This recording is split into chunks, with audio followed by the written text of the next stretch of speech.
বিজ্ঞ জেলা প্রশাসক ও জেলা ম্যাজিস্ট্রেট স্যারের নির্দেশনায় আজকে আমরা দিলদার উপজেলায় মৎস্য সংকট রক্ষায় মোবাইল কোর্ট পরিচালনা করেছি।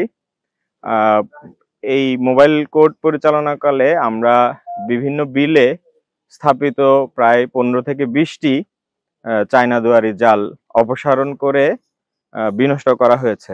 পাশাপাশি স্থানীয় তথ্যের ভিত্তিতে আমরা দেলদার সদর ইউনিয়নের টুকনিখোলা গ্রাম থেকে জনৈক ব্যক্তির কাছ থেকে আনুমানিক 2000 মিটারের মতো চায়না দুয়ারি জাল জব্দ করেছি এবং মৎস্য সংরক্ষণ আইন 1950-এর সংশ্লিষ্ট ধারায় এই জালগুলো আমরা বিনষ্ট করে এবং যার কাছ থেকে এগুলো জব্দ করা হয়েছে তাকে 5000 টাকা জরিমানা করা হয়েছে। মৎস্য দিবস উদযাপন উপলক্ষে আমাদের দেলদার উপজেলা নির্বাহী অফিসার জনাব সাব্বির আহমেদ উনি যে আজকের এই মোবাইল কোর্টের মাধ্যমে এই নিষিদ্ধ জালটি যে জব্দ করেছে তার জন্য ইউনো মহোদয়কে ধন্যবাদ। সারা দেশব্যাপী আমাদের এই নিষিদ্ধ জালের যে প্রাদুর্ভাব দেখা দিয়েছে এটার এগেনস্টে আমরা মৎস্য সম্পদকে সুরক্ষা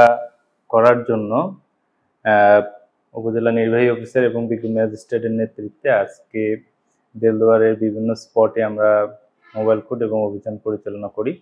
শুরুতে আমরা দেলদুয়ার সরকারি কলেজের পাশে টুকনিখোলা বিলে অভিযান পরিচালনা করে 20টি নিষিদ্ধ ঘোষিত চায়না দুয়ারি জাল জব্দ করে বিনষ্ট করা হয়।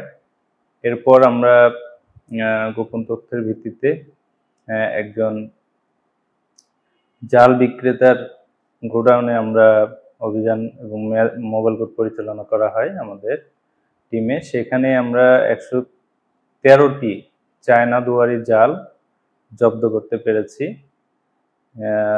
জব্দকৃত জালগুলো উপজেলা প্রশাসনের নেতৃত্বে দেলদুয়ার থানার পুলিশ ফোর্সের সহায়তায় আমরা জব্দ করে নিয়ে আসি এবং এগুলোকে বিনষ্ট করা হয়। সাথে সাথে একজনকে 5000 টাকা জরিমানা করা হয় মৎস্য সুরক্ষা ও সংরক্ষণ আইন 1950-এর সংশ্লিষ্ট ধারায়।